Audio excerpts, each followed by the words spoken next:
sua vida vale a pena o ano todo.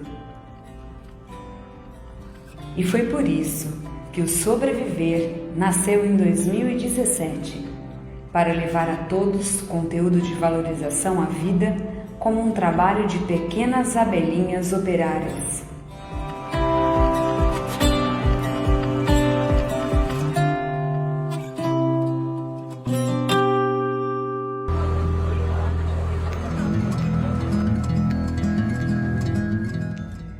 Mas você já imaginou a imensidão do resultado do trabalho dessas pequenas abelhinhas? Sem elas, acredite, muitas coisas não existiriam.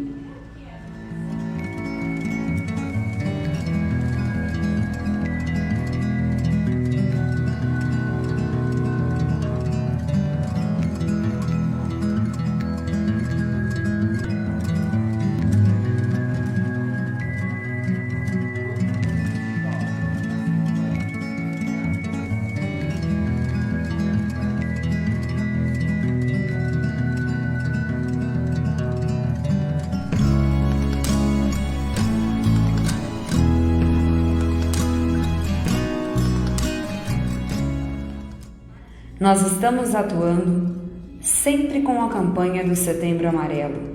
Porém, temos projetos para desenvolver ações o ano todo, para levar informações a todos, promovendo qualidade de vida com responsabilidade.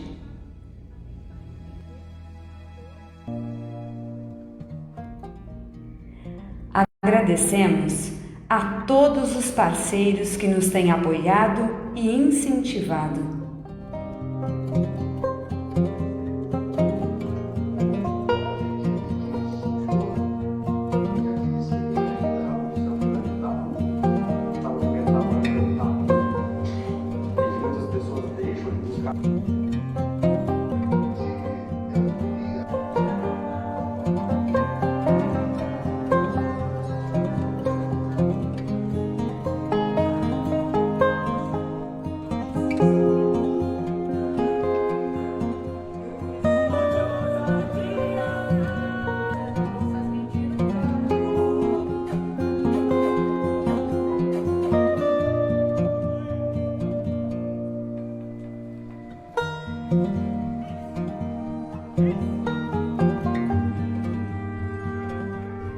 Dia a dia, ano a ano, evento a evento, temos nos empenhado para dizer: viver vale a pena. A sua vida é muito importante.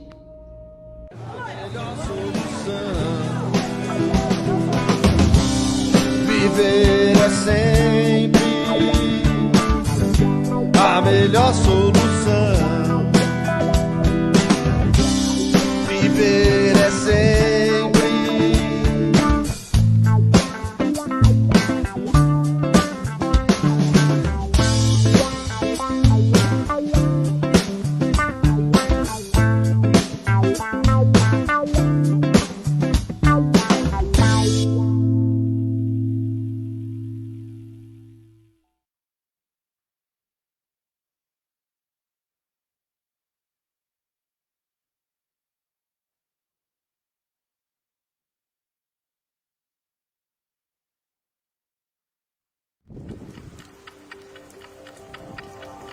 Boa noite a todos que estão nos assistindo.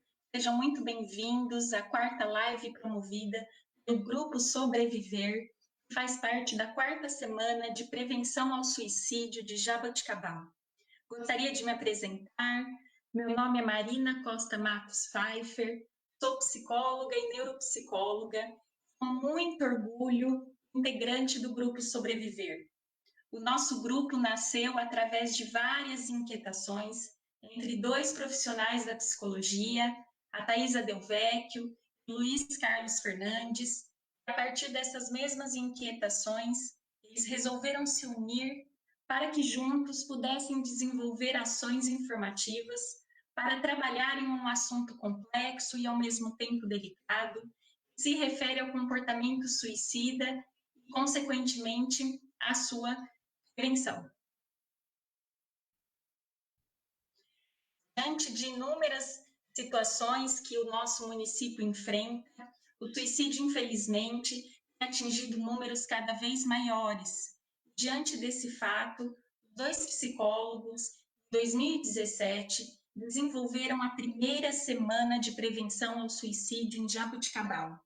A partir desse marco, outros profissionais de diversas áreas, tanto da saúde mental quanto da comunicação, se mobilizaram para que juntos, de forma voluntária, pudessem contribuir com suas experiências, promovendo ações de prevenção, tanto do suicídio como em saúde mental. Atualmente, o nosso grupo conta com 19 psicólogos, 2 psiquiatras e profissionais da área da comunicação.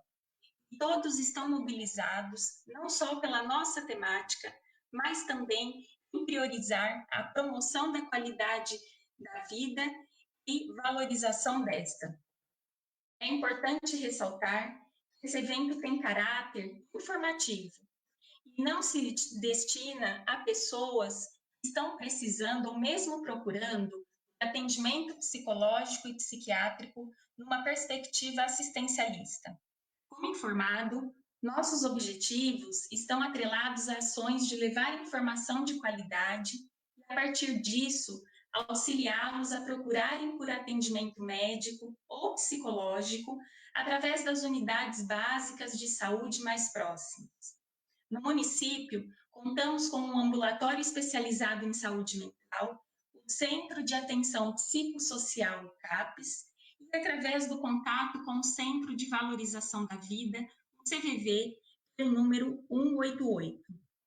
Neste momento, gostaríamos de agradecer aos nossos patrocinadores, que tornaram essa causa ainda mais nobre. Com vocês, o nosso evento ficou ainda mais grandioso.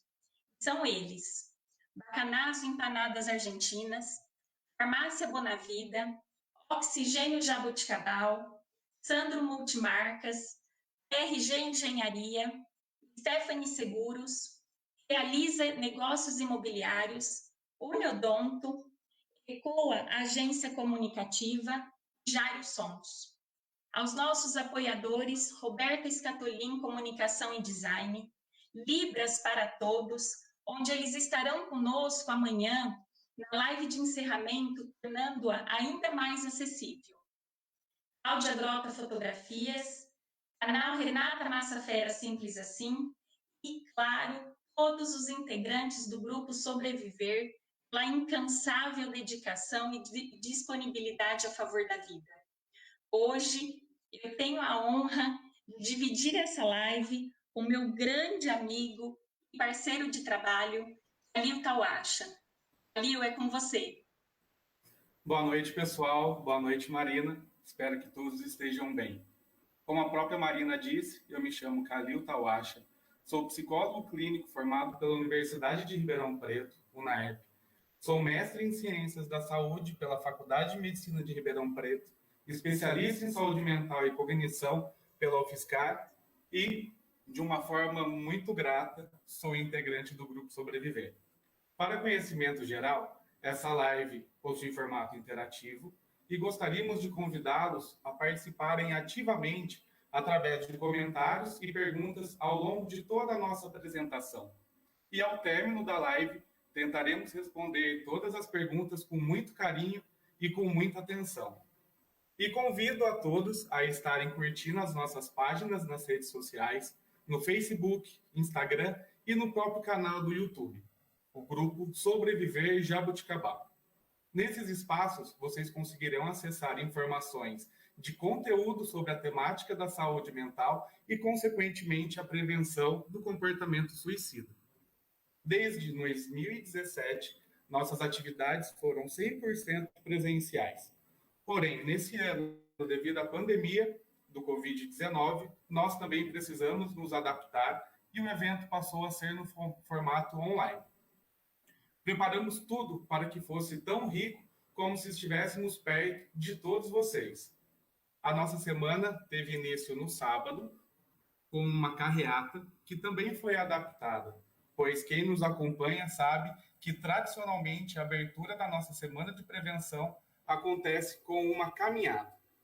E durante essa semana foram ocorrendo as lives onde contamos com a presença do Dr. Vinícius Faria, coordenador do grupo, na terça-feira. Na quarta, tivemos o Cine pela Vida com a psicóloga e psicanalista Carla Bellodi, onde refletimos um pouco sobre o filme Rocketman. Ontem, tivemos a participação especial e internacional da doutora Vanessa Eletelli. E hoje teremos a oportunidade de conversar com uma profissional que admiramos muito pelo excelente trabalho que desempenha em Ribeirão Preto e região. Teremos como convidada especial a professora Natália Galo Mendes Ferracioli, psicóloga formada pela USP Ribeirão Preto, especialista em psicologia hospitalar e em saúde mental. Possui ampla experiência em implantação e coordenação de serviços de psicologia, coordenadora e docente da pós-graduação em Psicologia Hospitalar e da Saúde do Centro Universitário Barão de Mauá e presidente da Inclinar Psicologia, e é psicóloga clínica. No encontro de hoje, a professora Natália irá discutir um tema de extrema importância e relevância e que nós do Grupo Sobreviver estávamos há tempo querendo discutir a respeito da prevenção e pós-venção do suicídio. O que é preciso falar? Nessa apresentação, a professora Natália irá abordar os principais fatores que levam algumas pessoas a apresentarem o comportamento suicida, assim como desfazer alguns mitos e auxiliar na identificação de sinais de alerta para que possamos, através dessas informações, auxiliar e fazer a diferença na vida de alguém que se encontra em intenso sofrimento. Natália, seja muito bem-vinda na nossa quarta semana de prevenção ao suicídio de Jabuticabal.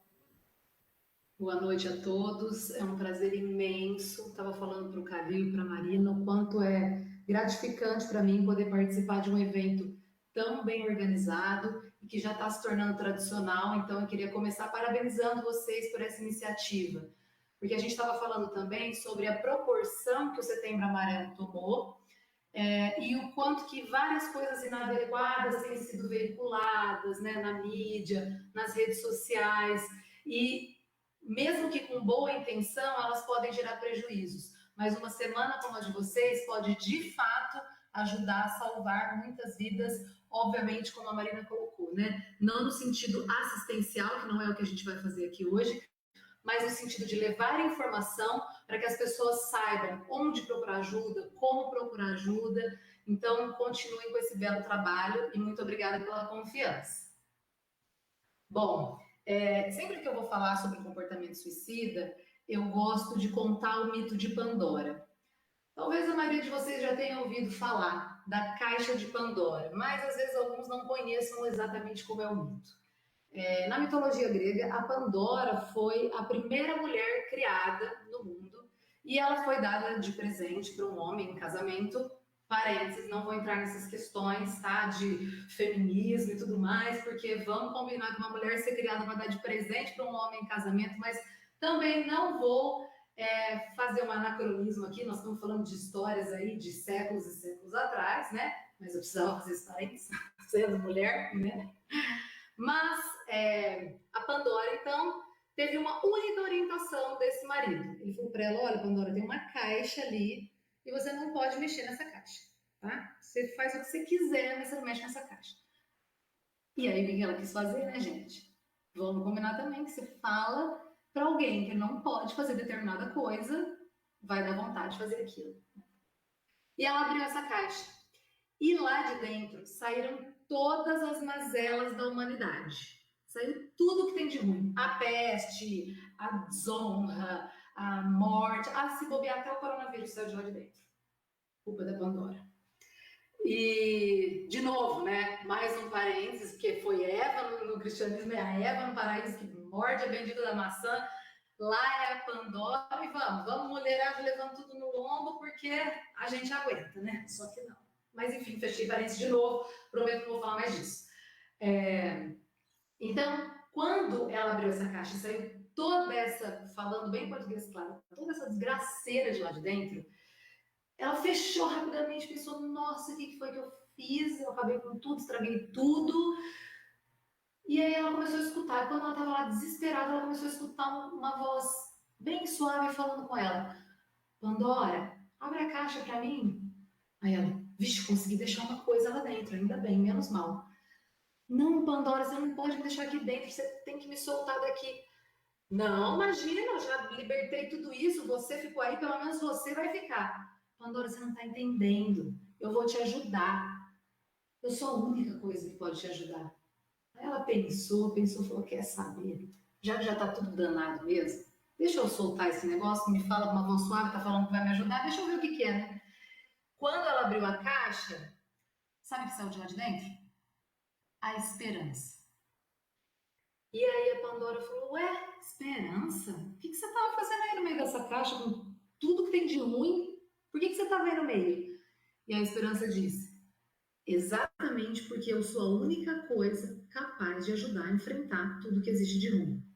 Então eu gosto de contar o mito de Pandora quando a gente vai falar de comportamento suicida, porque uma coisa que precisa ficar muito clara é que, embora isso já tenha sido muito falado, eu não posso deixar de repetir que não tem nada a ver com covardia, com falta de fé, não tem nada a ver com chamar atenção, né? Eu vou desfazer alguns mitos desses no decorrer dessa fala, mas tem a ver com desespero. O comportamento suicida tem a ver com desespero extremo. Só que não é qualquer desespero que faz a gente pensar em acabar com a própria vida. Porque eu aposto que todo mundo que está aqui assistindo, inclusive todo mundo do grupo Sobreviver, já passou por uma situação de extremo desespero na vida. E a gente está aqui para contar a história por quê? Porque a gente tinha esperança de que a situação fosse acabar, fosse se transformar e que a gente pudesse sair daquilo. Então, o desespero sozinho ele não é capaz de gerar o comportamento suicida. Só que ele fica perigosíssimo e a mistura fica bombástica quando o desespero é somado com a desesperança. E é por isso que eu trago o mito de Pandora. A gente suporta quase tudo, desde que a gente tenha esperança. Se a esperança foi embora, então, se você estiver ao lado de alguém, você percebe que essa pessoa está sem esperança de evoluir, de que a vida melhore, a gente vai ter que manter a atenção, porque é um risco. Então, como eu estava dizendo, a gente não pode reduzir o comportamento suicida a causas únicas. Outro erro que é muito comum, né? Ah, fulano se suicidou porque perdeu o emprego. Fulano se suicidou porque o marido morreu. Ah, se suicidou porque terminou com o namorado. Isso não acontece dessa forma.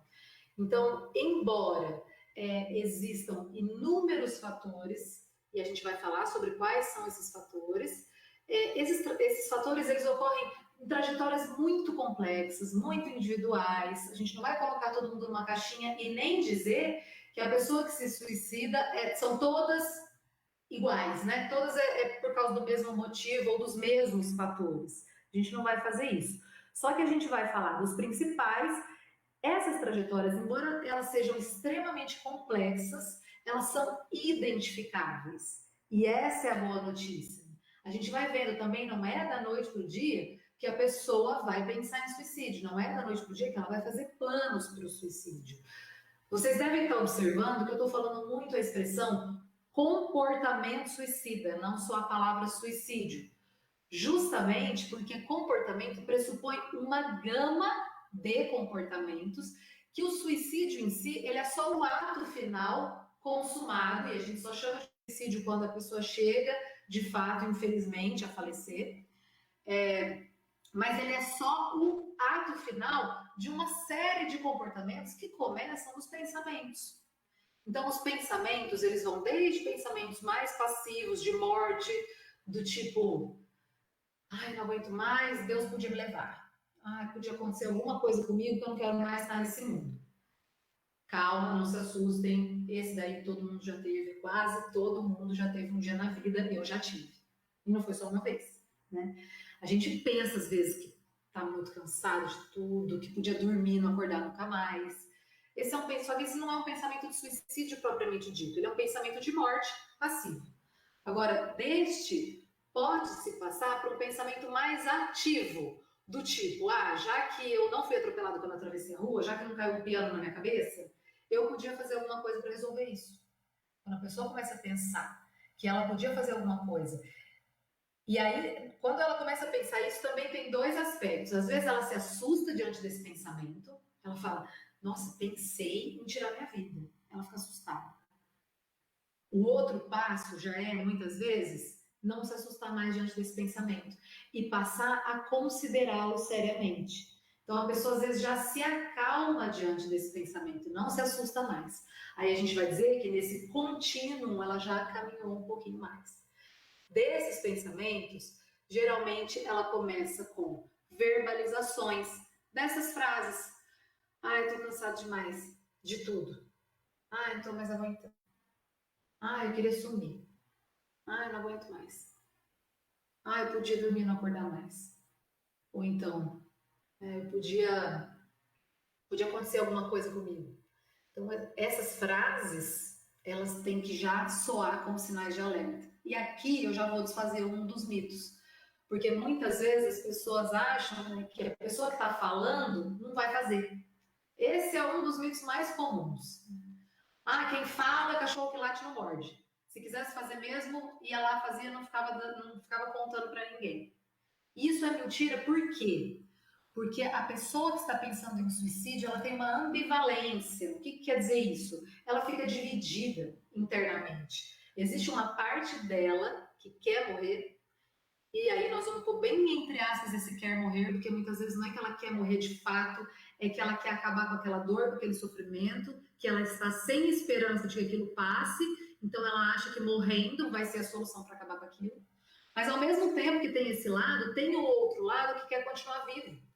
Eu não vou ficar falando muito de teorias psicológicas aqui, né, porque não é o nosso intuito, mas o Freud, que todo mundo já deve ter ouvido falar, né, o pai da psicanálise, ele diz que dentro da gente existe o instinto de vida e o instinto de morte, a pulsão de vida e a pulsão de morte. E a gente vive em guerra com esses dois instintos e pulsões, não necessariamente pensando em suicídio, mas em várias atitudes. E aí a gente pode falar um pouquinho até em atitudes inconscientes de comportamento suicida. E aí eu vou chamar isso de suicídio nosso de cada dia. Não vou me prolongar nessa questão, mas eu acho importante só lançar uma sementinha para que todo mundo possa refletir. Quando uma pessoa bebe e dirige, o que é isso? Não é? Talvez um impulso suicida? Inconsciente, ela não está pensando, vou fazer isso para me matar, não. Mas ela sabe que ela está se colocando em risco quando ela faz isso. O próprio ato simples, entre aspas, de fumar. A pessoa sabe que ela está prejudicando o organismo. Ou um diabético que come doce, sabe que está correndo um risco. Então é nesse sentido que essas forças vão oscilando dentro da gente no decorrer da nossa vida. Ora uma está mais forte, ora outra está, né? Mas sempre então o suicida tem uma ambivalência. Eu não gosto dessa palavra suicida porque parece que coloca a pessoa numa caixinha, né? Mas a pessoa que está em vulnerabilidade, pensando em suicídio, tem uma ambivalência. Parte dela quer viver, parte dela quer acabar com aquela dor, com aquele sofrimento. Por isso que a gente não pode acreditar que quem quer se matar vai lá e se mata mesmo. Porque tem uma parte dela brigando pela vida. E quando ela está te falando sobre isso, o que ela está fazendo? Pedindo ajuda. Ela está querendo que alguém olhe para aquele sofrimento que ela não está dando conta mais sozinha.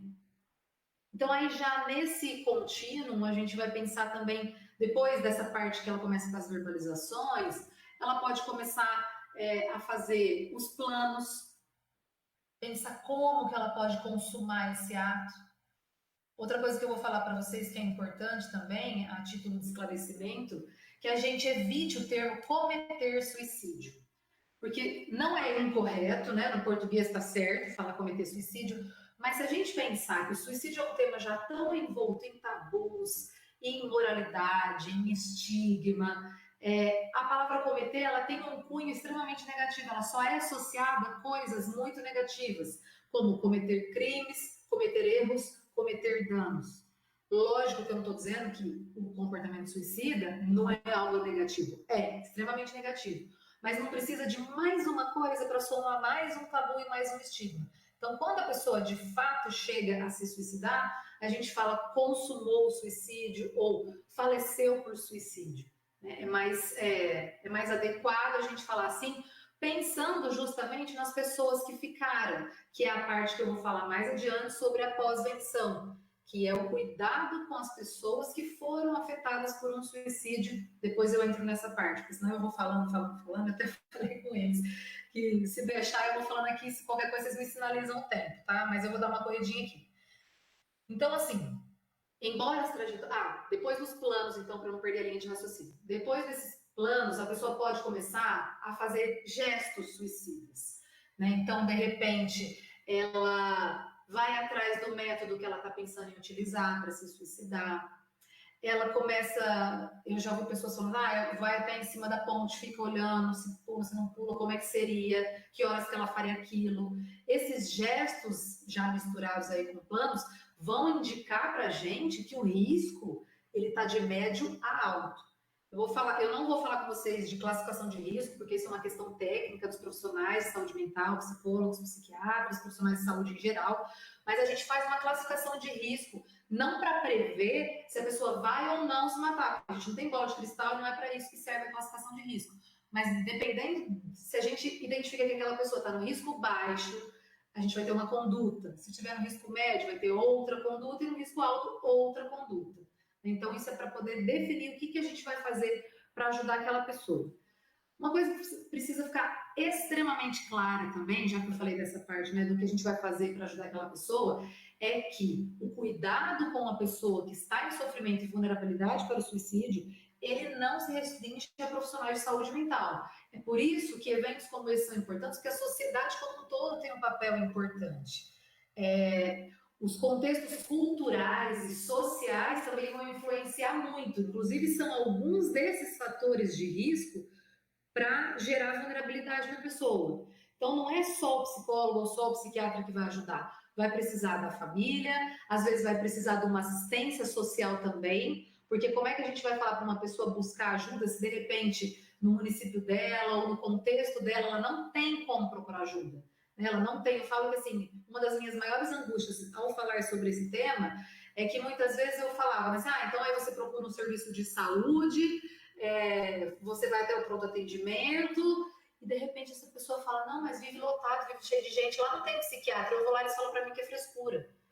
E a minha angústia era gigante, porque no meu contexto, né, eu comecei a me interessar pelo tema do comportamento suicida, coordenando o serviço de psicologia hospitalar, e era num hospital privado, a pessoa chegava com a tentativa ou com a ideação suicida, a gente rapidamente acolhia aquela demanda, tomava todas as condutas, às vezes ligava direto para o psiquiatra, dependendo do caso, né? Ligava para você, olha, você pode encaixar a pessoa hoje, tem um paciente aqui na emergência, assim, assado. Manda vir no meu consultório às 4. Já ligava para o psicólogo também, né? Olha, manda vir no meu consultório hoje ainda, ou no máximo amanhã, 2, 3 dias. E a gente sabe que muitas vezes, no contexto da saúde pública, não é assim que acontece, embora existam políticas públicas. Então, a gente tem um papel fundamental que é também pressionar os sistemas de saúde para que essas políticas sejam implementadas. Um dado importante é que 75% dos suicídios acontecem nos países de baixa e média renda. E por quê? É porque a pobreza leva ao suicídio? Lembra que eu falei? Não vamos ser reducionistas e pensar em causas únicas. A pobreza leva à vulnerabilidade social, leva à dificuldade de acesso ao tratamento adequado, leva a isso. Então, essa é a grande questão. A gente fala que é um problema multifatorial e multideterminado. Então, são vários fatores, são várias causas e envolve diversos agentes. A gente vai precisar de muita gente para poder ajudar. Agora, a boa notícia é que 90% podem ser prevenidos. E é por isso que a gente precisa falar dessas questões. Não de qualquer jeito, de uma forma adequada, como a gente está falando, né? Mas a gente precisa falar justamente para instrumentalizar e fazer as pressões necessárias para que não seja só um discurso também, que é outra crítica que a gente até comentei também com a Marina e com o Calil antes da gente começar. Que a gente tem ouvido falar muito, o quanto que às vezes é socialmente aceito e bonito falar do Setembro Amarelo, que você está disponível para ajudar, para fazer sua parte, mas só que chegou em outubro, isso daí é frescura. Em novembro é falta do que fazer. Em dezembro tem que caçar serviço. Em janeiro é falta de fé. Então, assim, não é só setembro, né? Setembro foi instituído como um mês para a gente chamar a atenção sobre esses aspectos, mas a prevenção é de setembro a setembro. A gente precisa falar disso e cuidar disso sempre, né? Bom, deixa eu ver aqui para onde que eu vou. Fiz um roteirinho para mim, porque senão eu vou falando. Uma das questões aqui que é importante a gente dizer, eu estava falando do contínuo e eu não terminei. Quando a pessoa passa para a parte dos planos e gestos, para ela ir para as tentativas, geralmente é o próximo passo. E aí a gente precisa saber que uma tentativa de suicídio é o principal fator de risco para que ocorra um suicídio no futuro.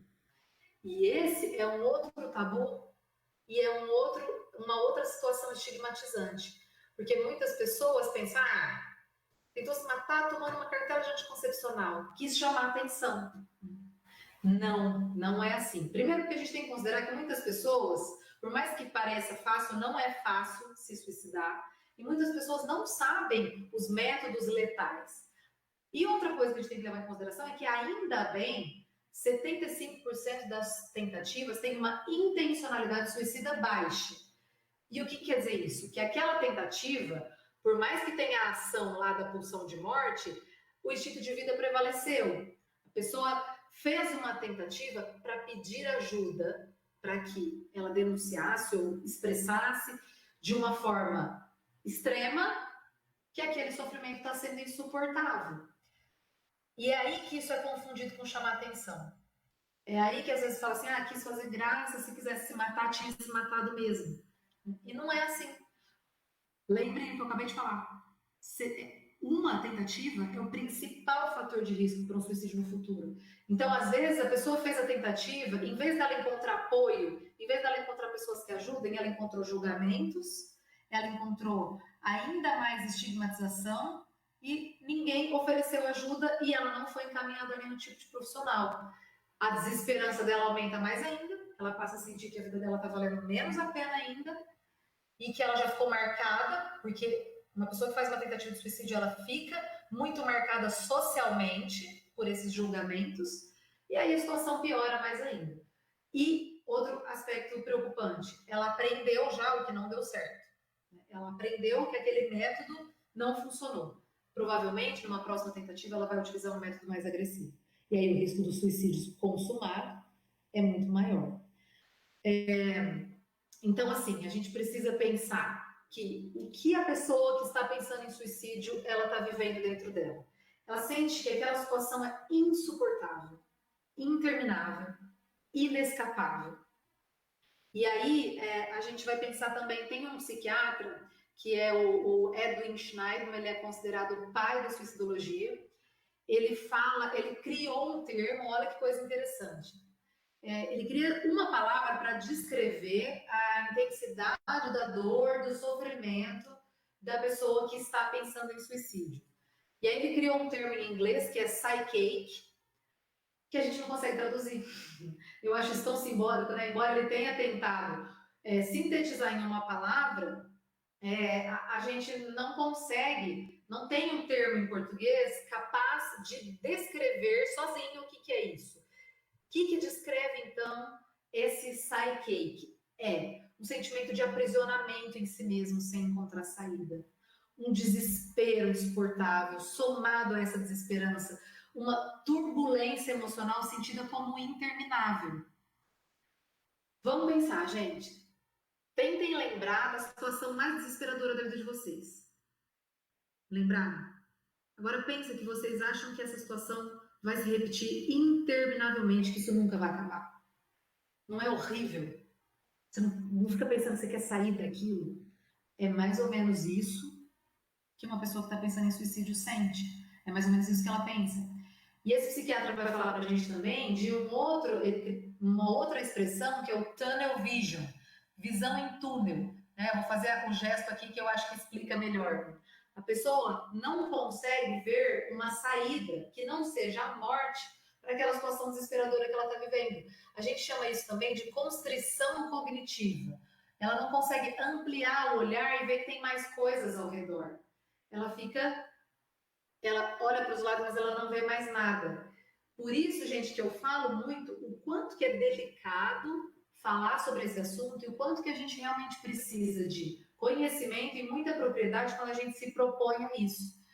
Certa vez eu fui dar uma palestra, era um treinamento em um hospital e também um treinamento e uma sensibilização. Como era para profissionais, eu ia fazer sobre toda aquela parte da classificação de risco e tudo, mas falando para profissionais de saúde, a gente precisa sensibilizar, porque eles também têm, muitas vezes, têm muitos julgamentos, né? Médicos, pessoal da enfermagem.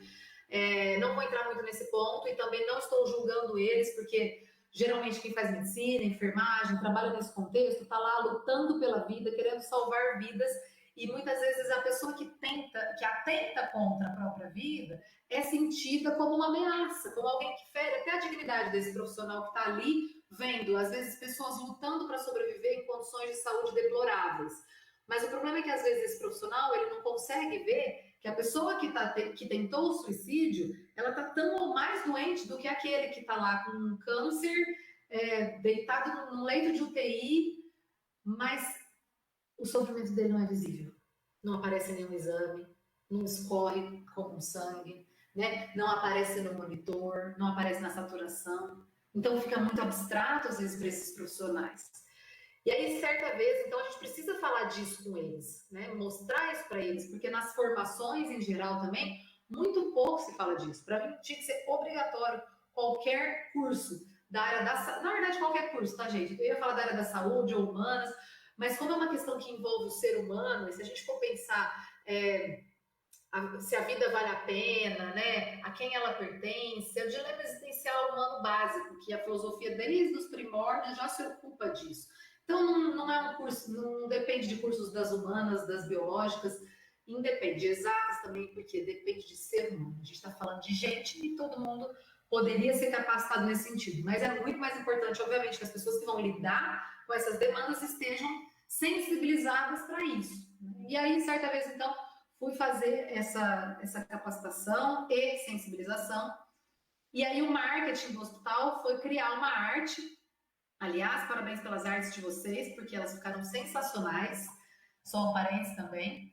Eles foram criar uma arte e, por conta própria, eles colocaram um slogan: Setembro Amarelo, uma luz no fim do túnel. Falei, ainda bem que eles me mandaram para aprovar esse negócio. Quase tive um colapso. Falei, vocês não mandaram isso não ainda, né? Não, a gente está mandando para você. Falei, ufa. Porque aí expliquei todo esse conceito do tunnel vision, da visão em túnel. Porque quando a gente. Olha só, se a gente for pensar no senso comum, faz sentido. Porque quem está promovendo uma coisa como essa geralmente está com o olhar voltado para a vida. E a luz no fim do túnel que a pessoa vê é a saída, é o alívio, é a vida. Mas quem está vivendo essa vulnerabilidade, esse sofrimento extremo, muitas vezes está olhando a luz como a morte. Então, olha o cuidado que a gente precisa ter para abordar essas questões. Então, eu já vou entrar numa parte aqui que eu me lembrei agora que eu falei, né, que eu tenho que sensibilizar esses profissionais, e é uma coisa que eu quero propor para cada um de vocês também. Que a gente olhe, que vocês olhem para dentro de vocês mesmos e pensem quais são as suas atitudes em relação ao comportamento suicida. Qual que é a sua concepção? O que você pensa? Como é que você reage diante das pessoas que falam sobre isso ou que tentam? Esses dias eu estava vendo também uma pessoa, estava lendo, depois se der tempo eu vou ler um trechinho bem breve aqui de um livro que chama Sem Tempo de Dizer Adeus, que é uma pessoa que perdeu o marido por suicídio. E aí ela começa a participar de um grupo de sobreviventes, que já é uma parte de pós-venção também, daqui a pouco eu falo melhor sobre isso com vocês. E aí uma mãe que perdeu a filha por suicídio conta que quando a filha pulou do prédio e ela desceu, elas estavam juntas e a filha pulou na frente dela, e elas estavam juntas e desceu as escadas rapidamente, correndo. Quando ela chegou lá embaixo, a menina caiu em cima de um carro. Quando ela chegou lá embaixo, tinha pessoas em volta comentando sobre o prejuízo do dono do carro. Então, assim, gente, vamos pensar muito, vamos olhar para dentro e vamos pensar o que você acha sobre isso. Se você também acha que é frescura, se você também acha que é falta de fé, se você também acha que é falta do que fazer. E uma das minhas dores é que quando eu estou fazendo palestras desse tipo, geralmente estou fazendo para pessoas que estão interessadas e que já não pensam assim, né? E já não têm essas ideias. Eu acho que tinha que ter um negócio como esse, né? Não necessariamente comigo, né? Para não me achar demais, mas com pessoas capacitadas que falassem sobre essas coisas no intervalo da novela que mais passa lá e que tá todo mundo assistindo. Porque também, geralmente, quem tem interesse já não tem essa visão tão estigmatizante, já não tem tantos tabus envoltos, né, no tema. Mas vocês podem também fazer a diferença quando vocês escutarem comentários desse tipo, tentar sensibilizar, sem julgar a pessoa também, porque existe muito desconhecimento, né, sobre isso. Então, mas eu acho que cada um tem o papel de plantar uma sementinha para ajudar a retirar esses tabus, né? E isso já é um fator de proteção. Quando a pessoa que está em sofrimento encontra a empatia, encontra a compaixão, isso já ajuda a perceber que ela não está tão sozinha assim. Eu quero trazer aqui um dado importante, que talvez você já tenha até falado disso, mas eu gosto de frisar, que são cerca de 800 mil mortes por suicídio por ano ao redor do mundo. Nós estamos falando aí dos estragos, né, do coronavírus no mundo. Só que assim, detalhe que esses 800 mil a gente tem que olhar com crítica também para esses dados, porque muitos suicídios, justamente por esses tabus, esses estigmas, eles não entram na conta como suicídio, porque precisa ser confirmada a intenção da pessoa de morrer. Mas tem muitos acidentes que são suicídios, né? Às vezes aqueles acidentes meio inexplicáveis, a pessoa bateu sozinha numa ponte, 8 horas da manhã, sem trânsito. Né? O que aconteceu? Não tem nenhuma explicação. Às vezes aquilo foi um suicídio, mas vai entrar na conta como acidente. Para vocês terem ideia dessa magnitude, esses números, anualmente, eles chegam a ultrapassar guerras e conflitos civis, homicídios e acidentes de transporte juntos. Não estou falando de cada um desses isoladamente. Estou falando de todos esses juntos. O número de suicídios costuma ser mais alto. Só no nosso país é 1 a cada 40 segundos, em média. Então, olha a importância da gente falar sobre essas questões, né? E além dessa questão, né, dos suicídios 10 minutos, é isso? Beleza. Além dessa questão dos suicídios consumados, a gente tem que pensar que as tentativas superam ao menos 10 vezes mais. Vocês têm noção do que é isso? E aí é difícil estimar as tentativas, então eles dizem que é de 10 a 20 vezes, mas tem estudos que acreditam, né, que mostram que pode ser até 40 vezes superior o número de tentativas. Então a gente pode estar falando de uma média aí, para a gente não exagerar, a gente pode estar falando de cerca de 20 bilhões de pessoas por ano no mundo que tentam tirar a própria vida. A gente está falando de algo muito sério. A gente está falando de algo que precisa de muita atenção. Por isso que não basta ser só em cinema, né? Os jovens, né, vocês já também devem ter visto, isso também está sendo muito veiculado ultimamente na mídia. Cresceu aqui no Brasil, nos últimos 25 anos, cresceu 30% o número de suicídios entre jovens.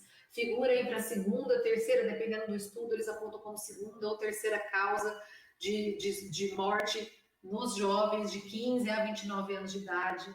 Então, isso é muito grave. E outra coisa, os idosos também têm 2 a 3 vezes mais risco de suicídio do que a população em geral. Profissionais de saúde têm 2 a 5 vezes mais risco de suicídio do que a população em geral. Então, assim, a gente precisa realmente cuidar socialmente. Vou sintetizar para vocês aqui os fatores que a gente chama de predisponentes e precipitantes. Como eu estava dizendo, não tem causas únicas e muitas vezes as pessoas atribuem as causas àquela situação que desencadeou o suicídio, né? O chamado gatilho. Mas aquilo a gente chama de fator precipitante. O que é isso? É só a ponta do iceberg. Aquilo só foi capaz de deflagrar a tentativa ou o suicídio porque embaixo já tinha uma crosta imensa de fatores que ao longo do tempo foram se acumulando. E aí esses fatores a gente chama de predisponentes, que são tanto da história de vida do indivíduo ou fatores biológicos, constitutivos, mas principalmente questões sociais e culturais. Então a gente tem que tomar muito cuidado também com outros tipos de violência que a gente perpetra enquanto sociedade. Do que eu estou falando? Minorias étnicas, sexuais, então homossexuais, transexuais, têm maior risco de suicídio, pessoas negras têm maior risco de suicídio. Isso não tem nada a ver com a cor da pele ou com a orientação sexual, tem a ver com o que a gente, enquanto sociedade, faz com essas pessoas, com todos os estigmas e todo o preconceito que isso é envolvido. Pessoas com transtornos psiquiátricos têm sim um risco aumentado, mas precisa ficar claro, porque isso é uma confusão muito comum. Ah, só quem tem depressão que se mata ou pensa em suicídio. Não. Dentro dos suicídios, a depressão representa 30% dos suicídios. Então, tem outros transtornos, né, como transtornos psicóticos, por exemplo, a esquizofrenia, que a pessoa ouve voz, né, ela tem delírios, tem alucinações, transtornos de personalidade, e tem uma parte que não tem diagnóstico psiquiátrico algum, ou porque não foi diagnosticado, né, ou porque realmente não tem nenhum transtorno, né, mas ela tem um sofrimento psíquico e existencial imenso. Esses, então, aí, resumidamente, são os fatores predisponentes. O fato de fazer abuso de álcool, drogas e algumas substâncias também são, né, transtornos aí que acabam contribuindo muito para o comportamento suicida. Histórico de abuso sexual, isolamento social, então aquela pessoa que não se relaciona, aquela pessoa, né, que não constrói laços afetivos, questões socioculturais também, educacionais, acabam contribuindo muito. E aí esses fatores, os gatilhos, os fatores precipitantes, geralmente estão associados a perdas. E essas perdas podem ser reais, imaginadas ou mesmo temidas. E aí que às vezes a pessoa pensa, então se matou porque perdeu o emprego. Mas não, né? Como eu já falei, já tinha toda uma série de outros fatores, que aquela perda de emprego foi a gota d'água naquele balde que já estava cheio, né? Que a pessoa não cabia mais nada. Então a gente tem que... e outra coisa é o acesso ao método letal. Às vezes a pessoa acha que assim, mas a pessoa ela se matou, não adianta tirar a arma de perto dela. Mas às vezes a gente chama de crise suicida e acontece no momento de agressividade, de impulsividade, no momento de desesperança, que se a pessoa não tiver acesso ao método, aquele suicídio pode ser prevenido. Então, o acesso ao método é um fator precipitante, né? Ela saber que ela consegue acessar aquele método altamente letal pode deflagrar o comportamento suicida também. Não causar, que isso fique muito claro. Falando um pouquinho aí dos sinais, que às vezes as pessoas querem saber muito quais são esses sinais, né? Eu também vou resumir, imagino que no decorrer da semana já se tenha falado um pouco sobre isso. Mas às vezes a pessoa se despede, ela usa redes sociais muito hoje em dia para postar mensagens, né, muito enigmáticas, ou mensagens de que, não aguento mais, eu tô cansado, eu queria sumir. Ou então ela pode começar a colocar coisas em ordem, tomar algumas providências. Às vezes, do nada, a pessoa te dá a senha no cartão do banco e fala, se aconteceu alguma coisa comigo, só para você ter uma segurança. Opa, peraí. Gerou um estranhamento, vamos conversar um pouco? Né? O que será que está acontecendo? Por que você está me dando esse cartão desse banco? Por que você está me chamando para conversar sobre isso? Né? E aí, não com julgamento, tá, gente? Você depende do jeito, tem que conversar, tem que perguntar, e esse é um outro mito, né? Às vezes a pessoa acha assim que se eu perguntar, eu vou dar ideia, isso não acontece, você não vai dar ideia, até porque se a gente fosse dar ideia, a gente não podia estar falando sobre isso aqui, né?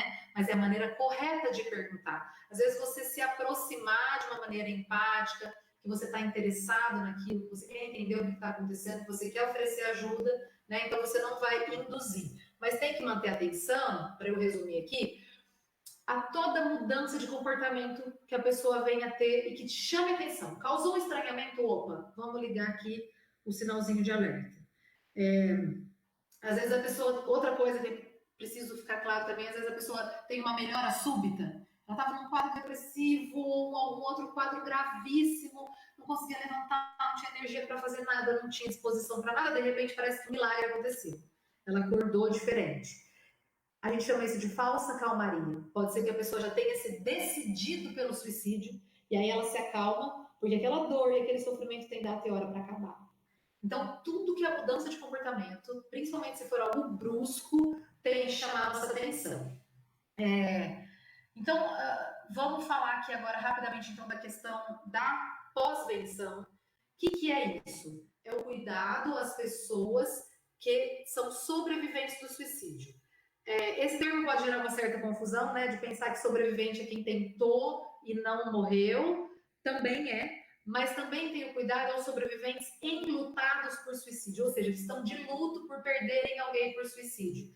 E o cuidado com essas pessoas é extremamente importante, porque muitas vezes o que a sociedade e as pessoas próximas mais fazem é julgar. Ah, ninguém viu? Nossa, mas a família não percebeu? Gente, eu acabei de falar, e falei várias vezes no decorrer dessa comunicação aqui, que são vários fatores.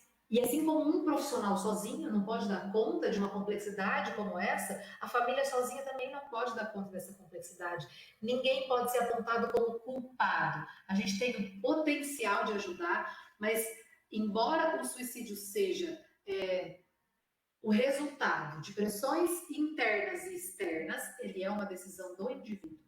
E ninguém pode ser culpado por isso. Muito pelo contrário, as pessoas têm que receber ajuda, porque o luto por suicídio pode se tornar um luto complicado, um luto traumático, e, inclusive, um dos fatores de risco para o suicídio é ter o suicídio na família. Porque essa pessoa tem uma difícil ressignificação. Às vezes ela vai se culpar, geralmente existe muita culpa envolvida, muitos questionamentos, e às vezes essa pessoa também vai pensar no suicídio como uma solução para esse sofrimento imenso. Eu falei que eu ia ler aqui, eu vou ler, porque eu acho que a palavra de quem viveu isso, ela ajuda muito, né, a mostrar e a deixar claras essas vivências. E aí ela diz assim, ó, a autora, chama Carla Fine.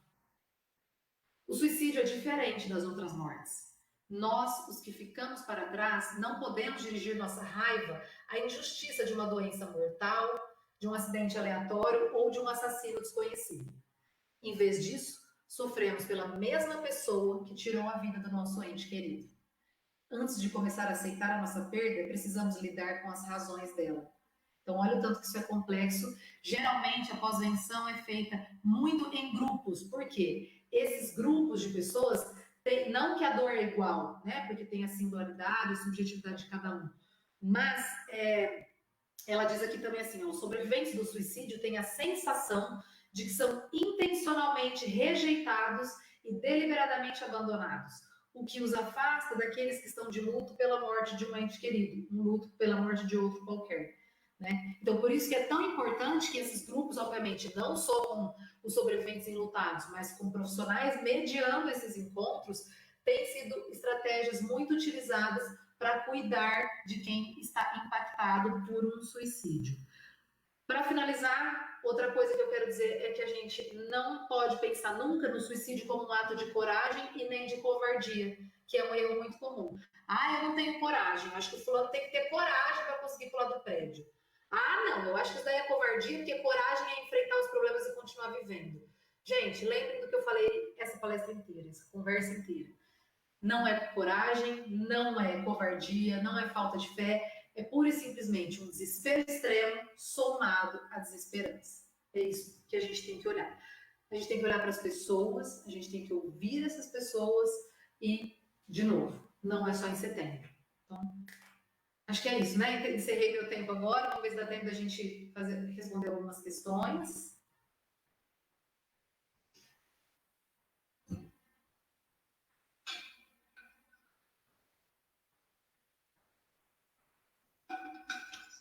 Natália, eu gostaria imensamente de te agradecer, porque eu fiquei encantada com toda a trajetória que você percorreu para falar sobre um assunto tão delicado que é a questão do suicídio.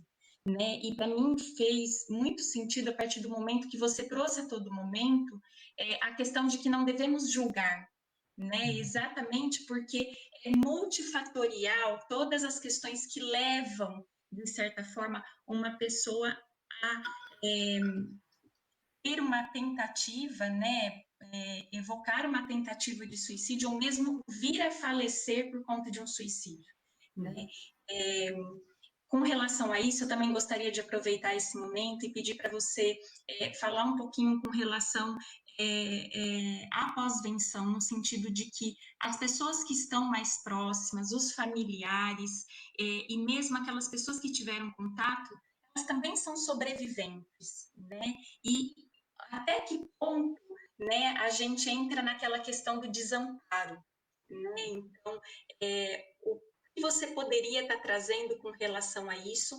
E também já gostaria de iniciar as perguntas, né? Elas começaram a chegar por aqui. Eu também queria passar para você a pergunta que a Roseli Carregari trouxe para nós, a respeito de que uma tentativa, no seu ponto de vista, já pode ser uma denúncia de que aquela pessoa tem poucos recursos internos para suportar o sofrimento? Então, eu vou começar falando dessa questão aí rapidamente da pós-venção que você colocou, né? As pessoas em geral, estima-se que de 6 a 10 pessoas sejam diretamente afetadas por um suicídio.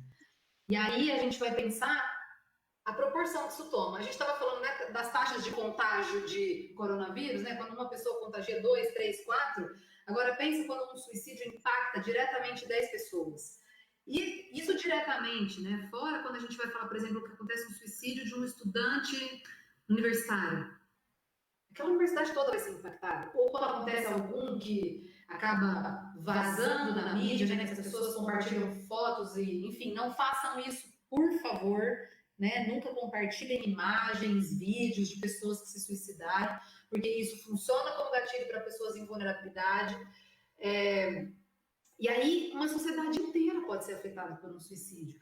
Por isso que precisa de espaços, e aí cada tipo, né, de enlutamento, existe o luto coletivo também, cada tipo de enlutamento vai demandar um tipo de intervenção. As pessoas diretamente afetadas, muito provavelmente, vão precisar de suporte psicológico, vão precisar da sua psicoterapia individual e nesses grupos também. Né? Porque, e aí, assim, não só falando também da atuação dos familiares, né, ou dos amigos, das pessoas próximas, realmente não abandonar, mas respeitar o tempo daquela pessoa. Não adianta você também querer impor a sua presença, não adianta você, quando a gente fala de luto, também não adianta querer falar palavras de conforto que às vezes mais atrapalham do que ajudam, do tipo, mas ele estava sofrendo muito mesmo e vai ser melhor para ele. Vai ser melhor para todo mundo. Não fala isso nunca. Né? O que você pode falar? Eu sinto muito e eu estou aqui para o que você precisar. Eu quero te ajudar como eu puder. Às vezes são coisas concretas, tá, gente? Às vezes a pessoa não tem condição de comprar um pão para ela comer à tarde, tomar um café da manhã. Às vezes você não precisa de muitas palavras, você precisa de atitudes, você precisa de ações. Né? Então, assim que socialmente a gente consegue ajudar também as pessoas próximas. Não sei se eu respondi o que você estava pensando. Sim, sim. Em relação a essa questão aí dos poucos recursos internos, a gente tem que tomar um pouco de cuidado com essa expressão. Eu entendo a colocação, mas às vezes pode estigmatizar ainda mais, de achar que a pessoa não dá conta. Mas assim como existe um conceito também que a gente fala de séries complementares, né? Porque dependendo, às vezes, vamos supor que a gente vai olhar, vou dar um exemplo fácil para a gente pensar. Vamos olhar para o fator precipitante, a perda do emprego. Às vezes, para uma pessoa, perder o emprego não vai impactar muito. Porque às vezes ela nem gostava daquele emprego, ou ela tinha outras perspectivas de carreira, ou o resto da vida dela está indo muito bem, obrigada, e aquilo, obviamente, vai gerar um sofrimento, mas ela vai sofrer por aquilo. Né? Aí outra pessoa, às vezes, perde o emprego e vai pensar em suicídio, e aí a gente pode olhar e falar assim, mas essa pessoa não tem muitos recursos para lidar com a perda de emprego. Mas o que é que tinha debaixo daquele iceberg? Né? Então a gente tem que tomar esse cuidado. Às vezes a pessoa tem muitos recursos, inclusive, se a gente for pensar no tanto de artistas, filósofos, poetas e também profissionais de saúde que têm inúmeros recursos em outros quesitos, a gente não pode pensar que tem um empobrecimento de recursos, mas às vezes é um excesso de condições e um excesso de fatores predisponentes que vai acabar culminando naquele suicídio. Então a gente não pode olhar só para o fator precipitante, senão a gente pode correr o risco de achar que aquilo poderia ser enfrentado de outra forma, mas às vezes não dá, porque já tem ali por baixo uma mistura explosiva. Natália, muito interessante todos os pontos que foram levantados nesse encontro. E com isso eu me peguei pensando na seguinte ideia. A partir do suicídio de uma pessoa que há pouco estava viva e que de um momento para outro está morta, o processo de luto se torna uma fase delicada para aqueles que ficam. E estudando e tentando entender um pouco mais sobre a temática, me surgiu muito a dúvida sobre quem mata quem quando acontece o suicídio.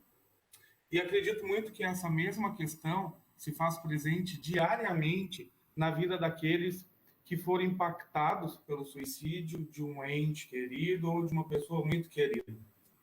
E diante da reflexão, observo que a pós-venção assume a missão de promover ações para aqueles enlutados após o suicídio de uma pessoa querida, né?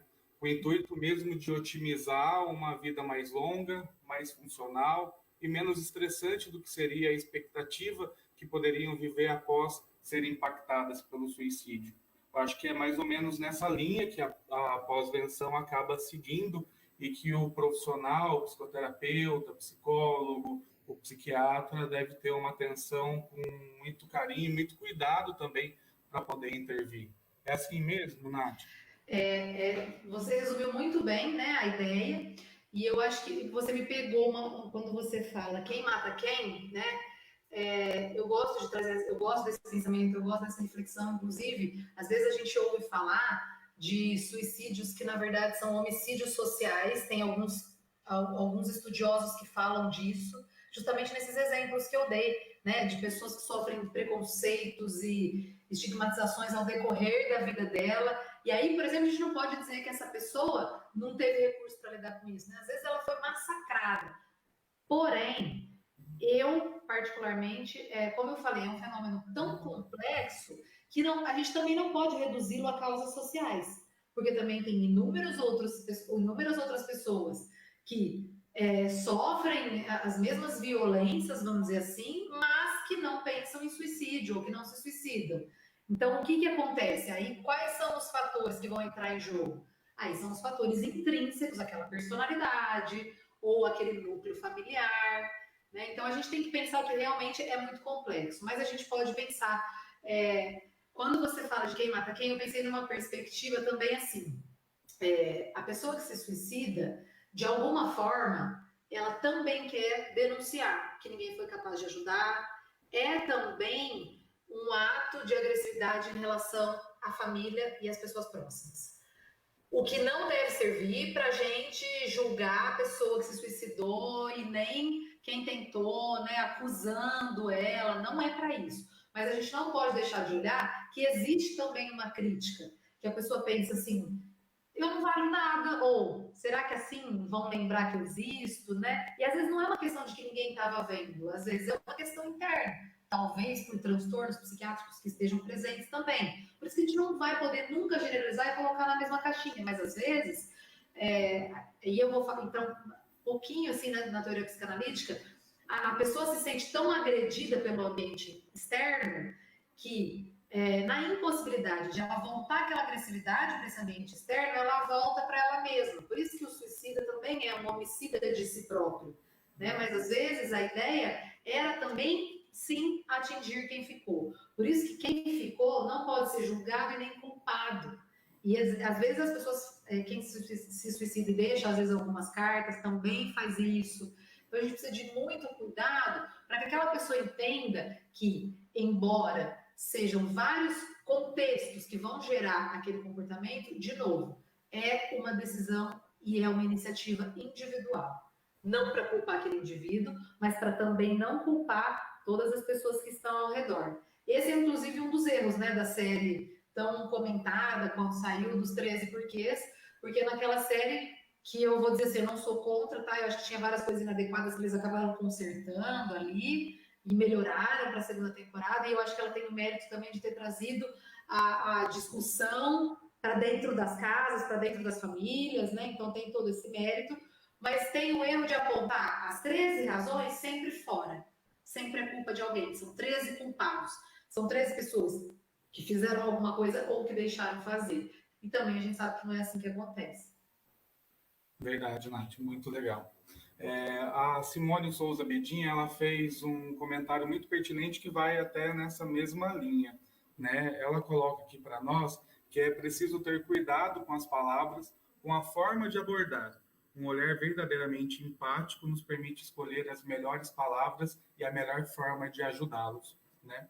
E seguindo nessa perspectiva, a Roseli Carregari, ela faz uma perguntinha para nós. Atender alguém que tem impulso de morte intenso, falar sobre morte com o paciente e constatar que é uma determinação interna, faz com que o terapeuta se depare com a sua impotência. Como lidar com isso, Natália? Sabe que é bem interessante, né? Legal ela ter trazido isso, porque muitos psicólogos, né, ou mesmo outros profissionais têm medo de atender pessoas que manifestam comportamento suicida ou ideação suicida. Porque às vezes o profissional vai se sentir responsável, né, pela vida daquela pessoa. E ninguém é responsável pela vida de ninguém. Quando a gente corre o risco de perder uma pessoa por suicídio, né? A gente corre o risco de perder um paciente por suicídio, o que gera no profissional inúmeros questionamentos, questionar a própria competência, questionar até a escolha profissional. Mas eu sempre gosto de pensar, e aí, independe se é no comportamento suicida ou, por exemplo, nos cuidados paliativos, eu gosto de pensar que a gente não é onipotente, ninguém é onipotente. Então, entre a onipotência e a impotência existe a potência. E eu gosto de ficar com isso, né? Porque eu não vou poder fazer tudo para resolver a vida daquela pessoa. Eu vou fazer a minha parte, mas eu vou até um determinado ponto. Ela vai ter que ir naquela direção também, né? E às vezes não é possível, mas na maioria das vezes é, principalmente porque ela encontra um terreno fértil onde ela possa ressignificar aquelas vivências, onde ela possa ser ouvida sem julgamentos, né? Onde ela possa falar abertamente sobre aquelas dores, onde ela possa nomear aqueles sentimentos. Vou até fazer um jabazinho aqui, aproveitando. Quem quiser me seguir lá no Instagram, @NataliaGMFerracioli. Ontem eu publiquei um vídeo que eu gravei com um texto, foi uma leitura que eu fiz de uma pessoa, de uma jovem que tentou o suicídio, e ela escreve esse texto 12 anos depois. E ela fala disso, né, da importância desse cuidado para ela ser ouvida e ela poder nomear os sentimentos, ela poder trabalhar aquelas questões. Então, não vamos ser impotentes, a gente vai correr riscos, mas a gente também não é impotente, que a gente não pode fazer nada, né? Vamos ficar com a potência, vamos ficar com o que a gente pode fazer. Com certeza. E me veio muito essa questão do desafio do psicoterapeuta, né, como foi questionado, né, e que a gente acaba exercendo uma função de auxiliar esses nossos pacientes no processo de luto, né, mas que prima mais pelo cuidado do que pela cura, né, auxiliando esse paciente a ressignificar um pouco esse desespero existencial e, de alguma forma, otimizar, né, as novas perspectivas de manejo desse mesmo sofrimento. Né? É bem por esse caminho, né, que nós, enquanto psicoterapeutas, deveríamos, né, eu acho que deve tá dando esse segmento com esse mesmo olhar, né, do auxílio, muito mais do que simplesmente a questão da cura, para otimizar mesmo essas ressignificações, né? Exatamente. A gente também tem uma questão que a gente faz imediatamente após uma tentativa. Quando está na ideação, não é assim. Mas quando tem uma tentativa de suicídio, o Botega, que é uma grande referência, né, em comportamento suicida aqui no Brasil, professor lá de Campinas, ele fala da psicoterapia de crise, em que o terapeuta tem que assumir uma postura mais ativa, porque uma postura demasiadamente passiva pode ser interpretada por aquela pessoa como desinteresse, descaso, e ele usa até o termo suicidógeno. A gente, enquanto profissional, se a gente ficar passivo demais, a gente pode, inclusive, também suscitar mais desesperança nessa pessoa. Então, é ouvir, mas não é só ouvir também. É tentar focar, principalmente, na situação problema. Então, o que deflagrou aquela tentativa? Quais recursos a pessoa pode mobilizar, inclusive no contexto social e no contexto de vida dela, para evitar que aquela gota d'água transborde novamente aquele balde. Para depois, já em cerca de 6 a 8 semanas, e aí vai depender muito, né? Essa é a orientação dele, mas vai depender muito de cada terapeuta, de cada paciente, a gente seguir para a procura desses motivos mais inconscientes, né? Para essa motivação aí mais profunda, vamos dizer assim. Mas no início, a gente tem que ficar naquele negócio que explodiu, para o paciente verdadeiramente sentir que a gente está do lado dele. Natália, a gente ficaria aqui ainda por horas conversando, né, e até falando de uma maneira simples, tão clara, né, a respeito do suicídio. Então, eu gostaria desde já novamente te agradecer, não só por você ter aceitado o nosso convite em participar da nossa semana de prevenção e principalmente a nossa parceria, né? Quando eu e o Calil, a gente sentou para conversar, o primeiro nome que veio à nossa cabeça realmente foi o seu, e a gente ficou muito feliz quando você pôde aceitar o nosso convite em vir conversar com a gente, construir tudo isso que nós construímos essa noite aqui. Tá bom? Aproveito para convidar o pessoal que está nos assistindo. Amanhã a gente vai estar encerrando a nossa quarta semana de prevenção ao suicídio em Jaboticabal com uma live cultural. Vai ser um grande show pela vida, né? Todos os integrantes do grupo Sobreviver estarão presentes, estarão lá. A gente vai fazer, estar trazendo mensagens de apoio, né? Músicas, né? Que enaltecem a valorização da vida e que nos fazem, sim, como a Natália muito bem começou a explanação dela, não só acreditar, como ter esperança, né?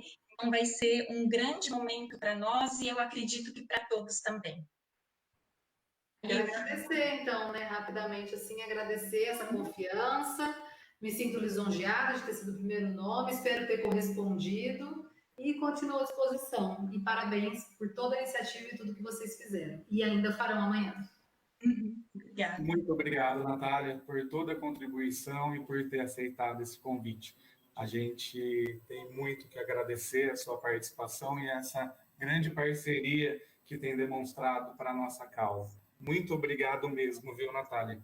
Eu que agradeço. Obrigado. Mais, pessoal. Obrigada. Tchau, tchau, pessoal. Tchau, Até. tchau. Tchau, tchau.